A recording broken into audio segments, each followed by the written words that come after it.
Leslie Mueller. Welcome to Art and Style. You know, the world is full of creative people, and one of my favorite things to do is to explore their creative spaces where they make all their great art.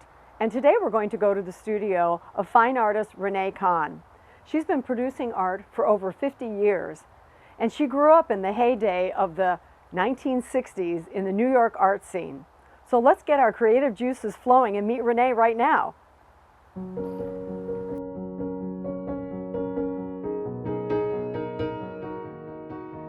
So Renee, thank you so much for letting us come to your studio today. This is such a great space. I love seeing where creative folks like you actually get their creative juices flowing. So tell me about your studio here. Well, we bought the house 45 years ago, and it was a wreck. Nobody wanted it.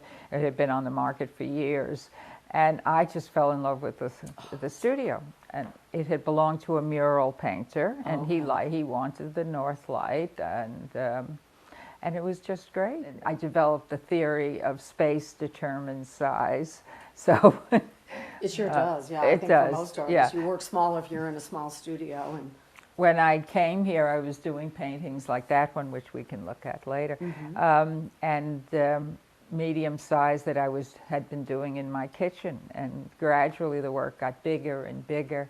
And now I'm not happy here anymore. I want a big industrial space. That's what I'm longing for. I think we all want that. Everybody does. But let's go back and touch on that northern exposure. I mean, I know in art school, everybody's like, okay, you need that northern light. And I never quite understood. I work at night, so it doesn't really matter. But how did you feel about having that exposure? No, it never mattered to me, frankly, and I've never found it an advantage. I would just as soon have skylights, or it was a good in the days when people drew from models, painted from models, and you needed the same light all day long. Otherwise, you could only work at 10 o'clock or something. That's why. When so the was it a light was cooler the light same. or a warmer light, or it was just a constant light? It's cool, but mainly it's a constant light, and that's why artists want north light studios. I see.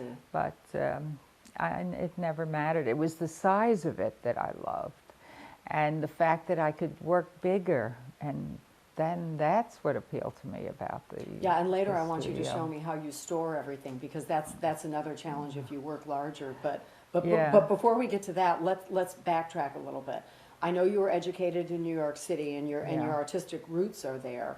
What was that like going to school as a woman, first of all, in the 50s, 60s? I am the product of a very flourishing art scene in New York City in the 50s, late 40s, 50s, 60s. That's the era of abstract expressionism. But the era I come out of is the WPA and the Depression.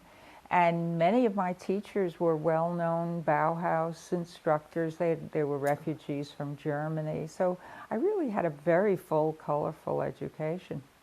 And I went to a school called the High School of Music and Art. And you had to take a 2-day exam to get in. And then an artistic? They gave you 3 periods of art a day. Can you conceive of that out of an academic program? Yeah. 3 periods.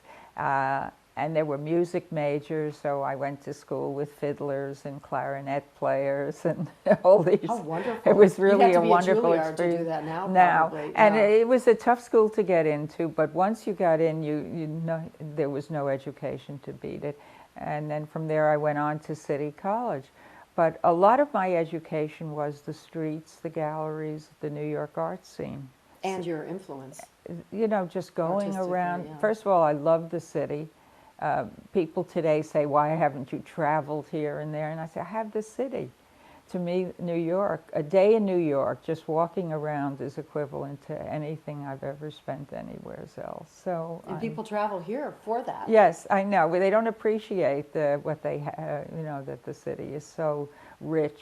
And especially in those days, before the large corporate buildings came in, there was much more diversity of architecture. And I really was...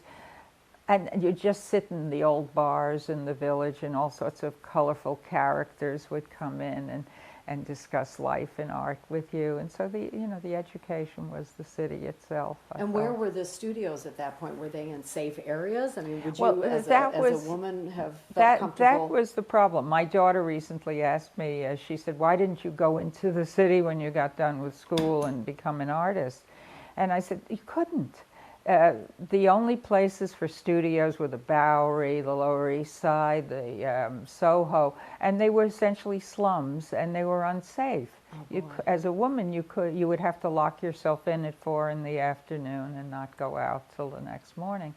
Or worse yet, be married to an artist, and that was one of the things I promised myself, to never marry an artist. You met enough of them in art school, I right? met enough of them, and I had enough boyfriends who were artists. And I said the same thing, Renee. Did you? I said the same We thing. learned fast. We learned fast. I wanted a nice. We were no idiots. I wanted a nice, stable man who took care of me and not. I saw too much of what was like to be an artist's wife, and no, that was not for me. Well, so now you were being taught by these, interesting people who had a definite style. Yeah. So did your style when you started out? I want to talk about the satire that has been a theme through your work, but did that start right out of school? Not really. No. I mean, I did paint urban scenes, but the satire came when I came to Stanford, and it's a funny situation. We moved here because my husband got a job at the Child Guidance Clinic, and he was a psychologist. He was the chief psychologist there. So we came up, and I was so unprepared for the suburban scene. I mean, I went to the Newcomers Club, and I had on a pair of Capezio, those were ballet-type slippers, and everybody kept looking at my feet like I was a freak. And it was all these nice girls with white gloves and what were little they wearing? Purses. Heels or something? Those Cuban heels, pumps. 2-inch heel, that kind of thing. Everybody was proper, and I was dressed like a bohemian, and I was so out of place. But I loved it. But I'd open the newspaper, and there would be all these characters posing for a photo. The garden club ladies having tea, the fun that you like behind me. It was filled with these posing, and that's what I started to paint. Because as an outsider, you can do satire more easily than it's something you're part of. So I did the outsider thing. I did the Board of Representatives. I have a whole bunch of things I've never shown. I wouldn't dare. Does anyone know that they are the subject of these satirical pieces? I never did portraits, but I did types. And then from there, I moved into abstraction more and more, working from the subconscious, and you'll see that with a lot of the work, where it isn't pre-planned. I started working with a photo, and then at one point, and it's a sort of interesting story, I dropped the photograph as the basis, and I went into my head. And just whatever, I would just set up the canvas, and I would move my hand, and something would appear. And if I liked it, it stayed, and if I didn't like it, it got rubbed out.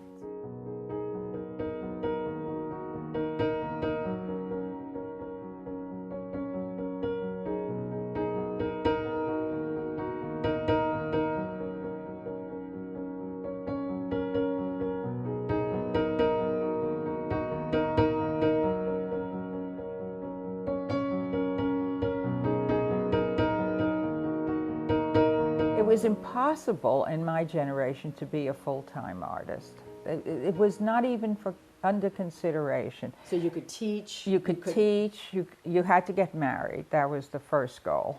And teaching was a good job for a married woman because you had your summers off. You could be with your children.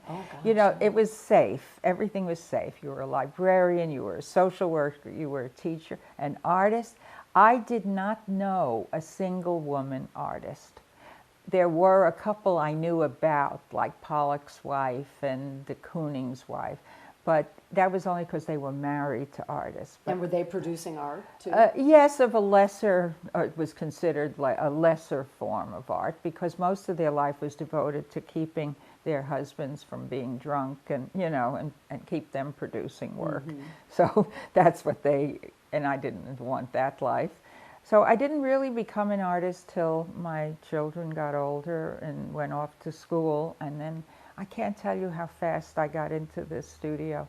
The minute the school bus left, Boom. boom, I was out of bed into the studio, and I spent the day, and I was in heaven. Then I got involved in preservation, which is, I spent a lot of time running an preservation organization. And part of it was the fact that I liked the people, I liked the old houses, I liked the gritty neighborhoods that nobody else would go into, because I was accustomed to them from the city. Sure. And then I started teaching art history at UConn. And I did it on a fluke. Somebody asked me, and I said, okay. And I had never taught art history, and I hadn't been an art history major, but I'd had a lot of courses. And I, kept a session ahead of the class and did very well. How many years did you do 22 years. Wow. And I was, it was interesting because as a working artist, I taught very differently than the traditional academic teachers. People teach art history, from what they've memorized of dates and all of that. And I put them into the artist's head. And they really had a great experience. And I learned, my work kept getting better and better. And I thought, how is this happening? It's because I tried teaching one semester studio classes, painting, drawing, and art appreciation. And I found I spent the time with the worst work in the world. I mean, the rankest beginners. So if somebody drew a little bit well, I was ecstatic. And I found my eye was getting corrupted. Yeah.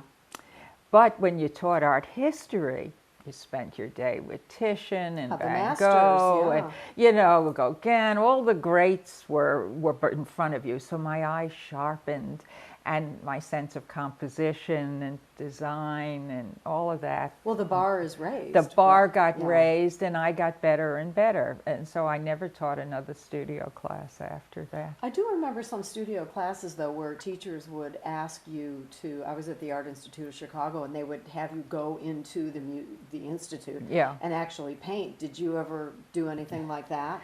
What I would do when I taught art history was I had the blackboard, and there'd be a screen you'd pull down and you'd have a slide. I'd pull the screen up and I'd take chalk and I would draw the figures in the composition. And so I would show how the forms relate to one another, how the eye moves around the painting. I'd give them all the tricks of the trade on the blackboard. Mm-hmm. And so it was really very good for me and good for the class. And as you say, it helped the students get... Yeah, they may not memorize. You were talking about having to memorize dates and names. Part of it, yeah. No, but they understood what they were looking at and why something was great, why it worked and why it didn't work. My favorite period in art was early 20th century, going through to the 1930s in Germany, the Bauhaus school, the German Expressionists, all of that were my mentors. I want to say something, though, about, to the people in the audience who want to do artwork. There is no pleasure in the world like it, like working on your own artwork and coming up with something wonderful. It's like all the cares of the world drop away in 5 or 10 minutes, because you do artwork. Oh, yeah. You're in the zone. You're in the zone. When you're in the zone, I dance around the studio, With one of the characters. In my head. I'm so happy. And even if I started out being upset about something or concerned, it's gone in a few minutes.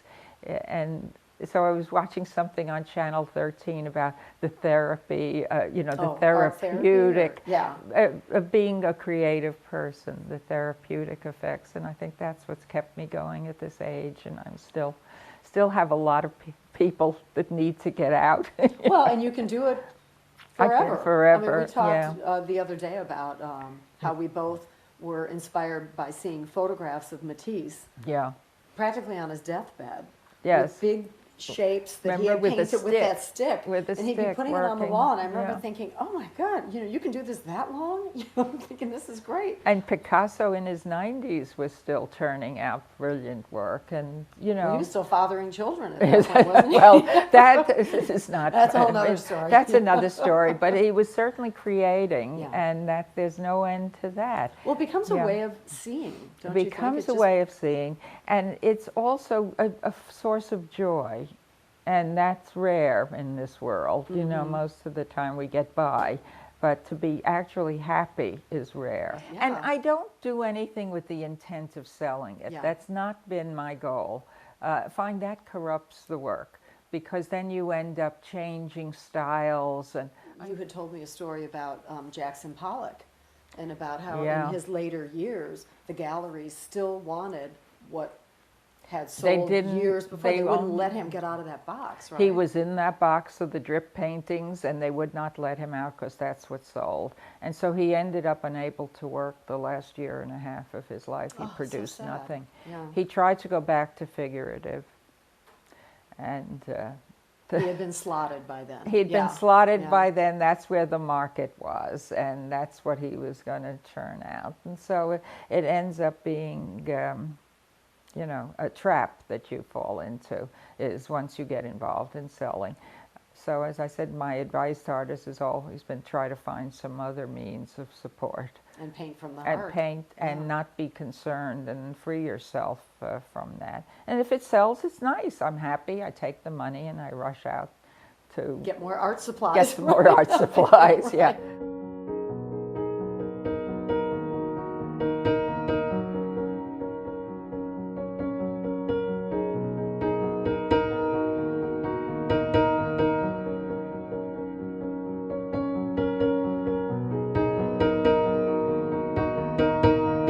Okay, so Renee, we start the process with these characters that you have in your mind. Yeah. And it looks like, I see something here where it looks like it's the black and white version. Do you always start with the? No, this is an but this is- unusual one. This is Curly's Diner. That's one of my favorite hangouts. But I have to be careful. I can't draw there. So I sort of store up the characters, and then they appear, and that's one of the earliest ones This that is I nice. did. This is a and nice that's where you size. So see these are, this looks Yeah. like a series here. What material is this and on then now? I like humble materials. I'm a great believer. There was a movement in Italy in the 60s called arte povera, and they poverty, art of poverty, and they like to use everyday materials. So my favorite ones are cardboard. I love wrapping paper because it gives you a middle, like over there. That craft paper. Yeah, kind that of craft yeah. paper gives you a middle tone, and To then you start can with, work yeah. with. And that's what this is on? Yeah, this is then brown you've mounted it paper. on I foam dry core, yeah. mounted it on foam core. And what is or this now? That looks very different. I work on a vellum, a semi-transparent vellum, which is nice because Oh, look at that. It's even that's- cool from the back. yeah, you can put one on top Wow. of the other and do a second version. Let's say I don't like the way her legs came out, and here's my posters. This is one of the Curly's is a favorite theme because it's universal. And I also love Lohman's dressing room, especially poor Lohman's and they is closed. gone I now. know, I'm so but sad. this is, you know, the lecherous man waiting outside to see what his wife or girlfriend So is these are gonna- very, I mean, are you doing this on a pad or what kind of No, support I do it you on a have? pad or on a white piece of foam core. And then I put, if I want to do another version, this is, let's say, I don't like something on it, I just put one on top of the other, and I can trace over it like this. You know, this is another version of the same one. So when you're working on the vellum, it looks like it's a slicker surface. It looks It like it's is. a smoother surface. And how is it different when you're working on the craft? It It's drags different. a little It's bit? or- different. Yeah, it's different. And I like you have, and also the craft paper, you have that middle tone. Yes, And yes, if yes. you've ever see that. painted, you know, one of the things they teach you is to put a tone on the canvas, a middle tone. Starting point. A starting point, not the white, not work on the white. And so the brown craft paper becomes my middle tone. Well, so how do you feel about the impermanence of, I mean, I know you were You're in New York impermanent. when, I'm yeah. impermanent. Okay, so we're all so, impermanent. so this will last until we're 6 feet under. I'm not going to to worry heck with the about rest it. of it. Yeah. And then I always rationalize. I have a chemist friend who says, "Oh, nowadays all paper is archivally Yes. stable." So I don't know whether it's true or not, but I'll choose to believe him.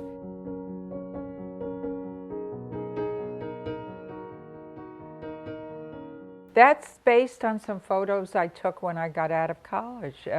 I did a whole series of photos of the Lower East Side. And I'm no photographer, and I had a cheap Brownie camera, but they came to be terrific reference material, and I have done the most fascinating things with them. They're little 2-inch square, you know, the old Brownie photos, and I put them, I took overhead projector, those transparencies, Sure, and like I in blew school. them Yes. up. Oh.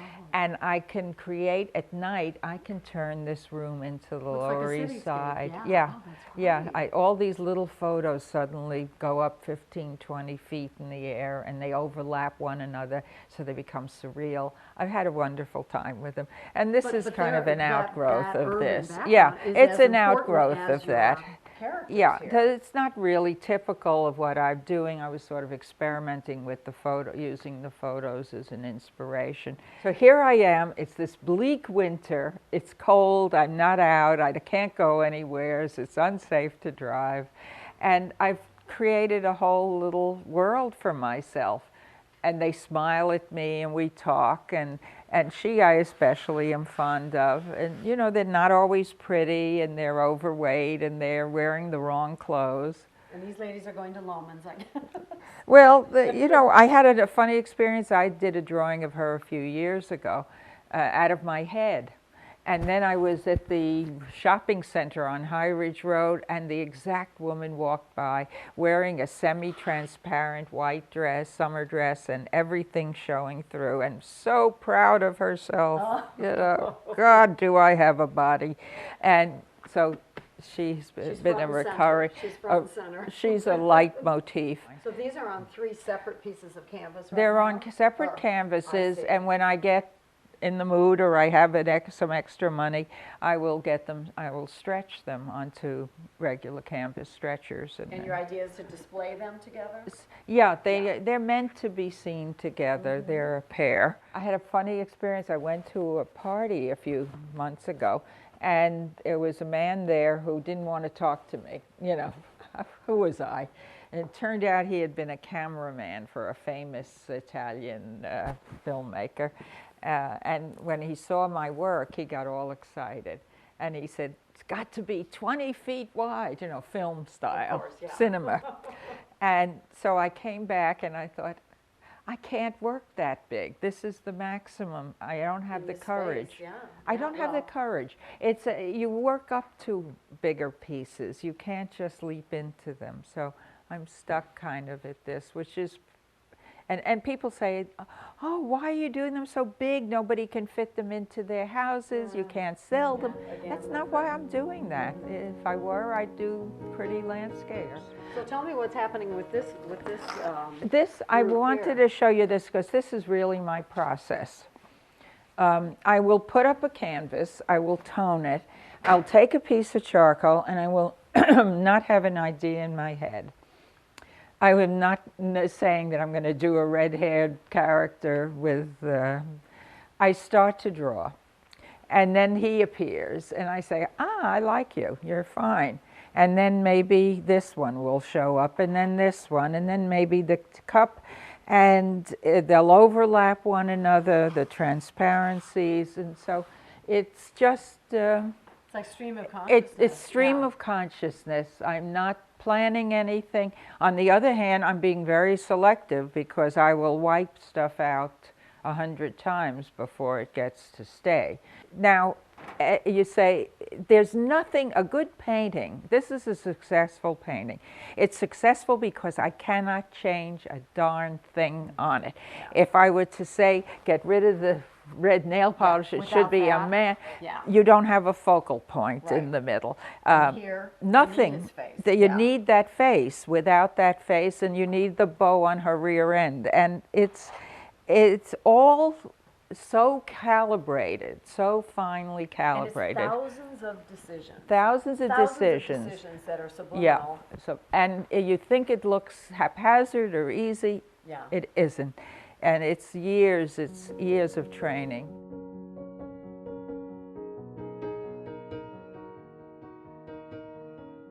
So Renee, I noticed this piece of cardboard yeah. that looked like the beginning of a person, where something was drawn and then the silhouette came out. Well, it's interesting because this is what we call in art school negative space. And sometimes the negative space is more interesting than the actual positive. But anyway, she came out of that, and then I colored her, and I keep her in the bedroom, and we talk a little bit at night. And now behind you, we have, I can take these so we can get a better view of these. Well, These are this fabulous. way. They're over life size, right? Yeah, as I said, there's a place in Norwalk that sells box cardboard, and for $5, $6 you come with a 4x8 foot sheet. You know, my other life is a preservation consultant, so I go to zoning board meetings and I meet all these thugs in expensive suits, and they're, and I was sitting there one evening with my husband, and we were waiting for our turn, and in come a whole group of people, you know, men, women. And my husband says to me, "Who are they?" And I said, "Oh, that's so-and-so. He's a big developer, and he's well known, and he's very prestigious." And my husband said, "He looks like a gangster." And I thought, why would he even say that? I mean, this is a Princeton-educated man with an expensive coat. But he had seen something underneath the, you know. Sure. This one is Bernie Madoff, even though I did him 15 years before Bernie Madoff. And these are his various thugs. This one looks like a local restaurateur. And this is the girlfriend, the bimbo.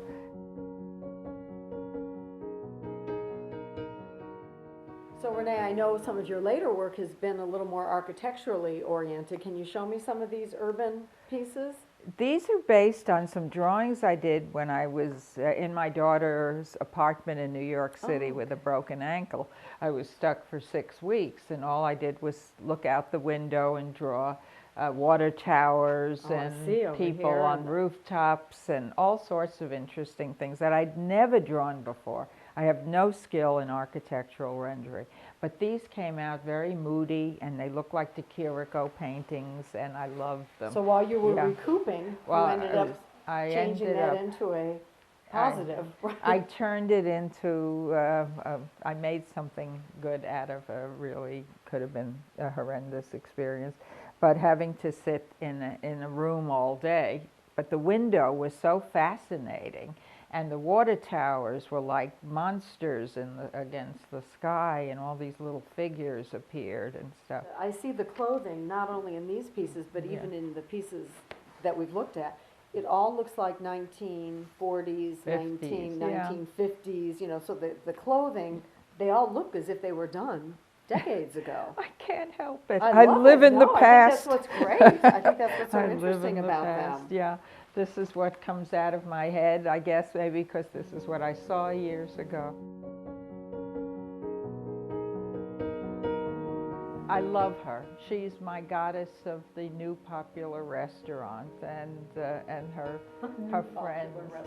friends, yeah. Well, we hope that you continue to keep making these great characters and don't ever let that imagination go to sleep. And thank you so much for letting us come and visit your studio today, Thank you Renee. for coming. Thank you. This was a treat. It's great to see something through other people's eyes. It is, right? Well, thank you again.